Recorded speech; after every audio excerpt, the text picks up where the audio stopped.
अव्वल स्थान पर रहा है। इंदौर जिस तेज गति से आगे बढ़ रहा है, इसी के चलते इंदौर में अपराधों की संख्या भी लगातार बढ़ती जा रही है।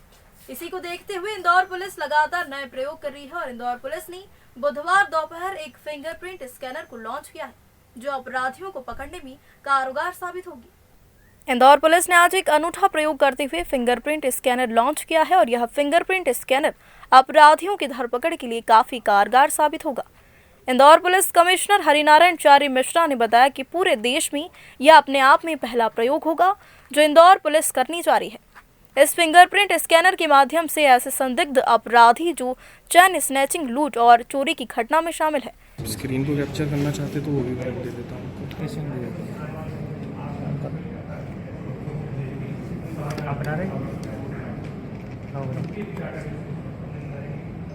देखिए, जैसे इसमें ये लगाएंगे थंब, जितने भी रिकॉर्ड्स हैं इनके नाम पे ये इसमें आ जाएंगे।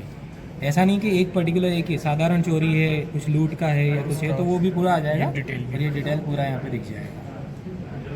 अगर हमारा डालते यदि पुलिस कर्मियों को चौराहों पर धरपकड़ और चेकिंग के दौरान संदिग्ध अवस्था में पाए जाते हैं तो इस स्कैनर के माध्यम से उनके फिंगरप्रिंट तत्काल लिए जाएंगे और वहां मौजूद पुलिस कर्मियों को तुरंत मालूम पड़ जाएगा कि यह व्यक्ति अपराध में लिप्त है और कौन कौन से मामले में उक्त व्यक्ति पर दर्ज है।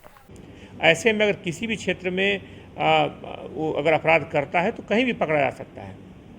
इसी कड़ी में आने वाले दिनों में जो वारंटी है, मुख्य तौर पर जो अस्थाई वारंटी, अगर इस तरह से वारंटियों को उसमें रखे जाएंगे जो गंभीर अपराधों के हैं और वो अगर अस्थाई वारंट होता है तो उनके भी डाटा को इसमें फिट किया जाएगा ताकि अगर कोई वारंटी इस तरह से भाग रहा होता है और किसी भी थाना क्षेत्र को उसे पकड़ा जा सके। इसमें जैसे जैसे ज़्यादा से ज़्यादा जानकारियाँ फिंगरप्रिंट्स की भरी जाएंगी वैसे वैसे इसकी प्रभावशीलता बढ़ेगी, उपयोगिता बढ़ेगी। इस तरह का उपकरण पूरे जगह जहाँ तक हम लोग को जानकारी है पूरे देश में कहीं भी नहीं है जो अपराधियों को पकड़ने के लिए इतने तत्पर तरीके से और इतने प्रभावी ढंग से काम कर सके। इसके आने के बाद निश्चित तौर पे अपराधियों की धरपकड़ में पुलिस को यह एक बड़ी सफलता होगी और पुलिस को इसमें उल्लेखनीय सफलता मिली है। अभी यह उपकरण अभी संख्या 8-10 के आसपास है, लेकिन इसको हम लोग 100 तक ले जाएंगे और सभी थाना क्षेत्रों में इसे दिया जाएगा और सभी महत्वपूर्ण चौराहों पर रहेगी। और जैसे ही किसी भी तरह का डाउट होगा, बीच बीच में अभियान चलेंगे या शाम को चेकिंग के समय या विभिन्न जो चेकिंग्स होती हैं उसमें अगर किसी अपराधी की अंदेशा होता है तो कोई भी पुलिस इसे तत्काल इसके कारण वेरीफाई कर सकती है। बाद में डाटा का प्रसार और कई जिलों तक और बाद में प्रदेश स्तर तक किया जा सकता है कि प्रदेश भर के अपराधी का भी डाटा धीरे धीरे फिट किया जा सके। और उसमें कोई भी अपराधी अगर किसी चौराहे से गुजरता है तो आप समझिए कि बहुत ज़्यादा देर नहीं बच सकता, एक से दूसरे चौराहे पर उसका पकड़ा जाना तय है। इसलिए एक बड़ा मील का पत्थर साबित होने वाला प्रयोग है और आज उसे पूरी तरह से प्रयोग में लाना शुरू कर दिया जाएगा। वहीं पुलिस कमिश्नर ने बताया कि धीरे धीरे इस तरीके के स्कैनर इंदौर की प्रत्येक थानों में उपलब्ध कराए जाएंगे।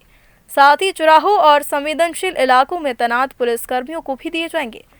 जैसे जैसे इस स्कैनर के माध्यम से पुलिस के पास डाटा एकत्रित होगा, अपराधियों को पकड़ने में पुलिस को काफी हद तक सफलता मिलेगी। वहीं अन्य राज्यों में जाकर अपराध करने वालों का भी डाटा इस स्कैनर के माध्यम से सुरक्षित होगा। कल्पना को 5-6 महीना पूर्व जब हम लोगों के दिमाग में ये बात आई थी तो इसको बात को सृजन को फाउंडेशन को शेयर किया गया था और लगातार इनकी टीम ने कड़ी मेहनत की थी, इसलिए इनको भी मैं इस नए प्रयोग के लिए बधाई देता हूँ। अभी तो मुक्त इंदौर में यहाँ पर प्रयोग करके और यहाँ इसे विकसित किया गया है, लेकिन अभी इसे प्रभावी तौर पर फील्ड में उतारा जा रहा है और मुझे लगता है कि तकनीक का इस्तेमाल और इस तरह के तकनीक का ज़्यादा से ज़्यादा विस्तार होना चाहिए। इसलिए पूरी उम्मीद है कि आने वाले दिनों में इसका विस्तार दूसरे जगहों पर भी होगा, क्योंकि मुख्य उद्देश्य अपराध को रोकने के लिए प्रयोग है और जो भी इस दिशा में सकारात्मक प्रयोग हों, मुझे लगता है कि उनका विस्तार हर जगह होना चाहिए। अन्य राज्य में इंदौर का कोई पकड़ाता है और वो फिंगरप्रिंट्स आपको भेजते हैं तो यहाँ ट्रेस हो जाएगा? हाँ, हो सकता है, बिल्कुल हो सकता है। अगर किसी अन्य राज्य में ऐसी जानकारी होती है और वो हमें जानकारी भेजते हैं कि यहाँ पे है, तो हम चेकिंग्स में अगर उस डाटाबेस अपने सर्वर में डाल देते हैं तो यहाँ की पुलिस उसे भी पकड़ सकती है। उसको कहीं भी चेकिंग में अगर इस तरह मिलता है, शक होने पर पकड़ा जा सकता है। समान तौर पर फिंगरप्रिंट को जांचने की प्रक्रिया है। पुलिस के पास ऐसे उपकरण हैं और नेफिस जैसे कई पुराने हमारे पास ऐसे संसाधन हैं, लेकिन उन संसाधनों की मुख्य तौर पे जब एक हम जहाँ पे उसका हेडक्वार्टर है या जहाँ पे वो कार्यालय है, जहाँ पर उसको हम जांच कर पाते हैं, वहाँ पे अपराधियों को ला करके और या हमारे पास फिंगरप्रिंट हो, जब हम कार्यालय में जब उसको हम मैच कराते हैं तब हम बता सकते हैं कि वो सही है कि नहीं। लेकिन व्यवहारिक स्तर पर जब हम फील्ड में जांच कर रहे हैं और हज़ारों लोग उस पर जा रहे हैं तो इसमें संभव नहीं कि हमारे आदमी को ला करके बिना अपराध के इस तरह से पूछताछ कर सकें। लेकिन यह चूँकि 1 सेकंड के अंदर उस व्यक्ति की सही पहचान देता है और पुलिस की जांच को ज़्यादा सघन बनाता है, इसलिए इसकी उपयोगिता बहुत ज़्यादा है। इसमें पुराने बदमाश रहेंगे क्योंकि जो हिस्ट्री फीचर्स हैं, मेनली हिस्ट्री फीचर्स के डाटा पे से फोकस किया गया है। जो जिनके पास फिंगर प्रिंट्स उनके सारे लोगों के इसमें लिए जाएंगे, तो उन हिस्ट्री फीचर के डाटा के आधार पर इसे पूरी तरीके से और ज़्यादा प्रभावी बनाया जाएगा। और उसके बाद फिर आने के साथ ही जैसे जैसे डाटा बढ़ेंगे वैसे वैसे इसकी इफ़ेक्टिवनेस, इसकी प्रभावशीलता भी बढ़ेगी। अभी तो शुरू में 500 के आसपास डाटा है, लेकिन इसको 10,000 तक डाटा अभी शुरू में ले जाया जाएगा। और उस डाटा के साथ जो करके इंदौर के कम से कम जितने भी इस तरह के चैन स्नैचर, लुटेरे या फिर किस तरह के जो ड्रग के बड़े पैडलर्स हैं, ड्रग से जुड़े हुए जो अपराधी हैं, उनको इसमें फोकस किया जा रहा है। और फिर धीरे धीरे जो अस्थायी वारंटी हैं, जो महत्वपूर्ण अपराध हैं, उनका अगर डाटाबेस हमारे पास उपलब्ध है तो उसको भी सम्मिलित किया जाएगा। इससे वारंट की जो तामीली है उसमें भी वृद्धि होगी। और जो बड़े जो अपराधी हैं, मुख्य तौर पे जो बड़े अपराधी जो दूसरे ज़िलों के भी हैं, उनके भी डाटाबेस को हम मंगाएंगे। न सिर्फ यहीं बल्कि पड़ोसी ज़िलों में कई ऐसे क्षेत्र हैं जहाँ